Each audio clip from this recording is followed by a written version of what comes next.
jamaa ambao kwa namna moja au nyingine wameshindwa kuuona huu mwezi, kuiona siku ya leo, lakini Mwenyezi Mungu ametupa sisi uhai, afya na kuweza tena kuona mwezi huu mtukufu wa Ramadhani. Basi kwa pamoja ningeomba tumshukuru sana.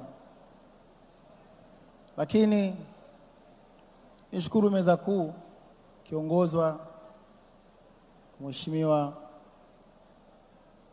Jafo, Waziri wa Viwanda na Biashara. Tunafahamu ni namna gani umekuwa uko bize na mambo mengi, majukumu ya kiserikali, lakini tumekuomba uje ujumuike nasi na umetukubalia. Tunakushukuru sana na tunathamini sana uwepo wako wa kufika hapa. Tunajua ukubwa wa majukumu yako.